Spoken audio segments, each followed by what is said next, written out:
അസ്സലാമു അലൈക്കും വറഹ്മത്തുള്ളാഹി വബറകാതുഹു. ഹലോ ഫ്രണ്ട്സ്, എല്ലാവർക്കും പ്രവാചക ചരിത്രത്തിലേക്ക് സ്വാഗതം.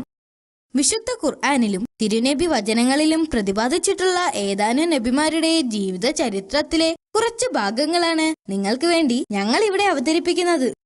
ആയിരക്കണക്കിന് വർഷങ്ങൾക്ക് മുൻപ് നടന്ന ചരിത്രമാകുമ്പോൾ ചില അഭിപ്രായ വ്യത്യാസങ്ങളോ കുറവുകളോ ഉണ്ടാകും. അത് കൂട്ടുകാർ ക്ഷമിക്കുമല്ലോ. ബിസ്മില്ലാഹ്. The Prophet മുഹമ്മദ് മുസ്തഫ സ്വല്ലല്ലാഹു അലൈഹി വസല്ലം. ഒരു ദിവസം രാത്രി പ്രവാചകൻ മുഹമ്മദ് മുസ്തഫ സ്വല്ലല്ലാഹു അലൈഹി വസല്ലമ കാബയിലേക്ക് പോകാൻ തീരുമാനിച്ചു.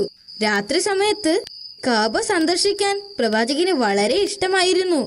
അദ്ദേഹം മണിക്കൂറുകളോളം കാബയിൽ ചിലവഴിച്ചു. കുറച്ചു കഴിഞ്ഞ് ഉറക്കം വന്നപ്പോൾ പ്രവാചകൻ അവിടെ തറയിൽ കിടന്നുറങ്ങി. അദ്ദേഹം ഉറങ്ങിക്കിടക്കുന്ന സമയത്ത് ജിബ്രീൽ അലൈഹിസ്സലാം അദ്ദേഹത്തിന്റെ മുന്നിൽ പ്രത്യക്ഷപ്പെട്ടു. ജിബ്രീൽ അലൈഹിസ്സലാം ഉറങ്ങിക്കിടക്കുന്ന പ്രവാചകനെ കൈകളിൽ ഉയർത്തി കഅബയുടെ പുറത്തേക്ക് വന്നു. കഅബയുടെ പുറത്ത് മനോഹരമായ ഒരു വെളുത്ത മൃഗം നിൽക്കുന്നുണ്ടായിരുന്നു. അതിന് ഒരു കഴുതയേക്കാൾ വലിപ്പമുണ്ടായിരുന്നു. എന്നാൽ ഒരു കുതിരയേക്കാൾ ചെറുതായിരുന്നു അത്. അതിന്റെ ഇരുവശത്തും മനോഹരമായ ചിറകുകൾ ഉണ്ടായിരുന്നു. ഈ മനോഹരമായ ജീവിയെ ബുറാഖ് എന്നാണ് വിളിച്ചിരുന്നത്.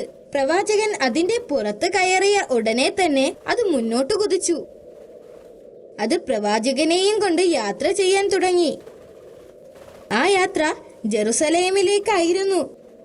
കുറച്ചു സമയം കഴിഞ്ഞപ്പോൾ അവർ ജെറുസലേമിലെത്തി.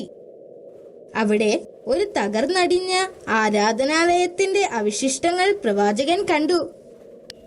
പ്രവാചകൻ ബുറാഖിന്റെ പുറത്തു നിന്നിറങ്ങി ആരാധനാലയത്തിന്റെ നേരെ നടന്നു.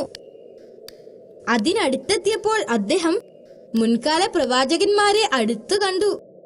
അതിൽ ഇബ്രാഹിം അലൈഹിസ്സലാം, ഈസ അലൈഹിസ്സലാം, മൂസ അലൈഹിസ്സലാം, ദാവൂദ് അലൈഹിസ്സലാമും മറ്റ് പ്രവാചകന്മാർ എന്നിവരെയെല്ലാം അദ്ദേഹം അവിടെ കണ്ടു. അവരുടെ എല്ലാം ആത്മാവ് ഭൂമിയിലേക്ക് ഇറങ്ങിയതായിരുന്നു അത്. അവരെല്ലാവരും മുഹമ്മദ് നബി മുസ്തഫ സല്ലല്ലാഹു അലൈഹി വസല്ലമയെ വളരെ സന്തോഷത്തോടും ബഹുമാനത്തോടും കൂടി ആശംസിച്ചു. എന്നിട്ട് അവരെല്ലാവരും പ്രവാചകന്റെ പുറകിലിരുന്ന് പ്രാർത്ഥിച്ചു. പ്രാർത്ഥനയ്ക്ക് ശേഷം വീണ്ടും ബുറാഖിന്റെ പുറത്ത് കയറാൻ ജിബ്രീൽ അലൈഹിസ്സലാം പ്രവാചകനോട് ആവശ്യപ്പെട്ടു. അങ്ങനെ ബുറാഖ് ആ ആരാധനാലയത്തിൽ നിന്നും പ്രവാചകനെയും കൊണ്ട് യാത്ര തുടർന്നു. അത് നേരെ ആകാശത്തിലേക്ക് ഉയർന്നു. അത് വിശിഷ്ടമായ ഒരു യാത്രയായിരുന്നു. പതുക്കെ പതുക്കെ ഈ ലോകത്തിന്റെ രൂപം മറഞ്ഞുകൊണ്ടിരുന്നു. സ്വർഗത്തിന്റെ വ്യത്യസ്ത നിലകളുടെ ഓരോ കവാടവും പ്രവാചകൻ കടന്നുപോയി. ബുറാഖ് ചിറകുകൾ വിടർത്തിയ ഒരു പക്ഷിയെ പോലെ പ്രവാചകനെയും കൊണ്ട് പറന്നു. സ്വർഗത്തിന്റെ 7 നിലകളിൽ ഓരോന്നോരോന്നായി കടന്നുപോയി. സ്വർഗത്തിൽ വെച്ച് മുഹമ്മദ് നബി മുസ്തഫ സ്വല്ലല്ലാഹു അലൈഹി വസല്ലമ വീണ്ടും പഴയ പ്രവാചകരെ കണ്ടു. പ്രവാചകനെ കണ്ടപ്പോൾ അവർ ഓരോരുത്തരും അദ്ദേഹത്തെ ആശീർവദിച്ചു. അങ്ങനെ സ്വർഗത്തിന്റെ ഏറ്റവും ഉന്നതിയിലെത്തിയപ്പോൾ അദ്ദേഹം മരത്തിന്റെ ആകൃതിയിലുള്ള ഒരു മഴവിൽ വർണ്ണങ്ങൾ കണ്ടു. ഇതിനെയാണ് സിദ്റത്തുൽ മുൻതഹ എന്നറിയപ്പെടുന്നത്. അല്ലാഹുവിനല്ലാതെ ഒരാൾക്കും അതിനപ്പുറത്തേക്കുള്ള കാര്യങ്ങൾ അറിയുന്നതല്ല. പ്രവാചകൻ അവിടെ ഇരുന്നു. പതുക്കെ പ്രവാചകൻ അല്ലാഹുവിന്റെ സാമീപ്യവും കഴിവും സിദ്റത്തുൽ മുൻതഹയിൽ നിന്നും താഴേക്ക് ഇറങ്ങുന്നത് അനുഭവിക്കാൻ തുടങ്ങി. പെട്ടെന്ന് മുകളിൽ നിന്നും ഒരു പ്രകാശം പരന്നു. പ്രവാചകൻ അമ്പരന്നു. പിന്നീട് അതിൽ നിന്നും ഒരു ശബ്ദം കേട്ടു. പ്രവാചകനോടും അദ്ദേഹത്തിന്റെ അനുയായികളോടും ഒരു ദിവസം 50 തവണ നിർബന്ധമായി നമസ്കരിക്കാൻ ആ ശബ്ദം പ്രവാചകനോട് ആജ്ഞാപിച്ചു. പ്രവാചകൻ അത് സമ്മതിക്കുകയും ജിബ്രീൽ അലൈഹിസ്സലാമുമായി തിരിച്ചു പോരുകയും ചെയ്തു. ഓരോ നിലകളിലായുള്ള സ്വർഗം ഇറങ്ങി താഴേക്ക് വന്നുകൊണ്ടിരുന്നു.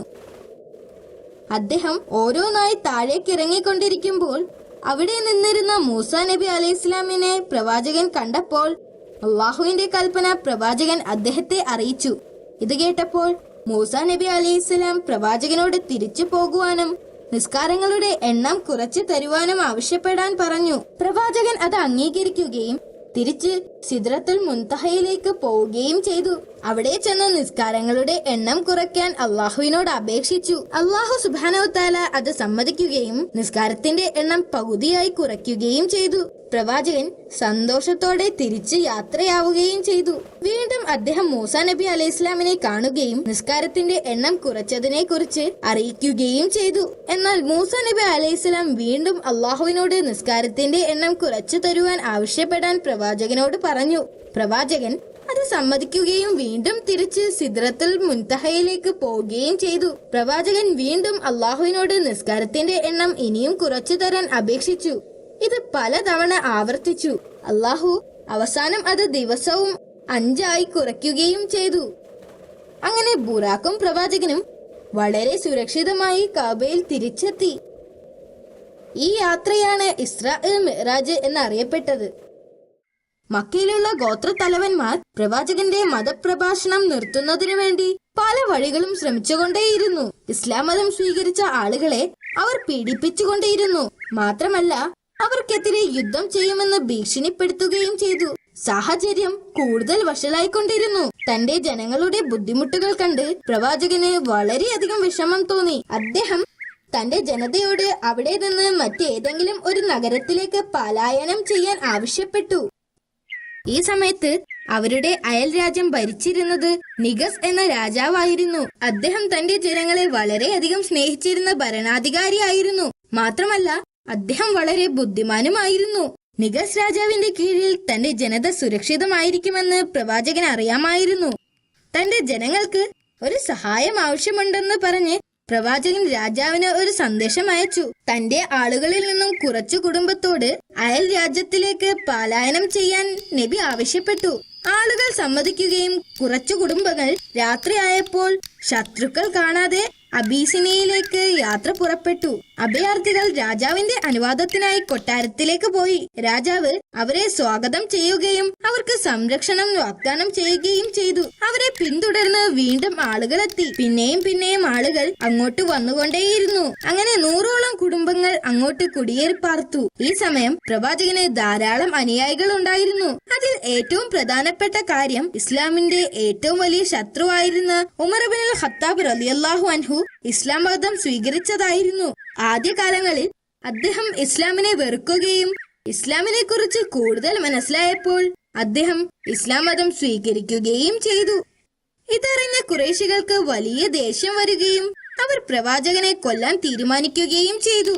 ഒരു രാത്രി അവർ പ്രവാചകനെ കൊല്ലുന്നതിനു വേണ്ടി കുറച്ച് ആളുകളെ പ്രവാചകന്റെ വീട്ടിലേക്ക് അയച്ചു. പ്രവാചകന് അവരുടെ പദ്ധതികൾ നേരത്തെ അറിയാൻ കഴിഞ്ഞിരുന്നു. അതുകൊണ്ട് പ്രവാചകൻ മക്കയിൽ നിന്ന് പോകാൻ തീരുമാനിച്ചു.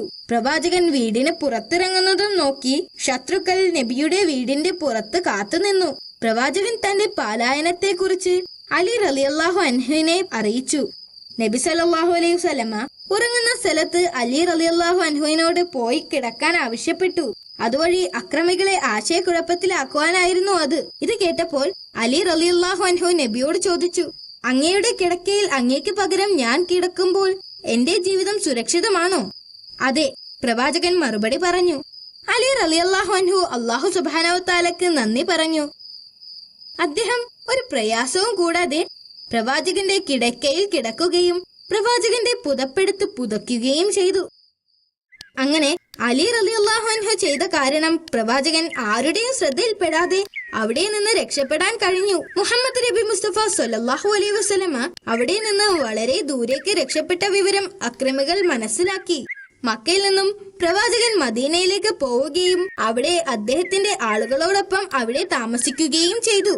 3 വർഷത്തോളം ഇസ്ലാമിനും പ്രവാചകന്റെ കുടുംബത്തിനും വിലക്കേർപ്പെടുത്തിയിരുന്നു. പുറത്തു വലിയ പുരോഗമനങ്ങൾ ആ സമയത്ത് ഉണ്ടായിരുന്നില്ല. 3 വർഷത്തിന് ശേഷമാണ് ഇസ്ലാമിന്റെ മേലുള്ള വിലക്ക് പിൻവലിച്ചത്. അതിനുശേഷം അദ്ദേഹം മക്കയിലേക്ക് തിരിച്ചുപോയി. ഈ കാലഘട്ടത്തിലാണ് അദ്ദേഹത്തിന്റെ ഭാര്യ ഖദീജ റളിയല്ലാഹു അൻഹയും അബൂ ത്വാലിബും മരണപ്പെട്ടത്. തന്നെ ശത്രുക്കളിൽ നിന്നും സംരക്ഷിച്ചിരുന്ന തന്റെ സംരക്ഷകനായ അബൂ ത്വാലിബും തനിക്ക് എപ്പോഴും ധൈര്യം പകർന്നു നൽകിയിരുന്ന തന്റെ ജീവിത പങ്കാളിയും തന്നെ വിട്ടു പിരിഞ്ഞതിൽ മുഹമ്മദ് നബി മുസ്തഫ സ്വല്ലല്ലാഹു അലൈഹി വസല്ലമ വളരെയധികം വിഷമിച്ചു. പ്രവാചകൻ തന്റെ ദൗത്യം വർഷങ്ങളോളം തുടർന്നു. ചിലപ്പോഴൊക്കെ അദ്ദേഹം ദൂരസ്ഥലങ്ങളിൽ പ്രഭാഷണത്തിനായി തന്റെ ശിഷ്യന്മാരെ അയച്ചിരുന്നു.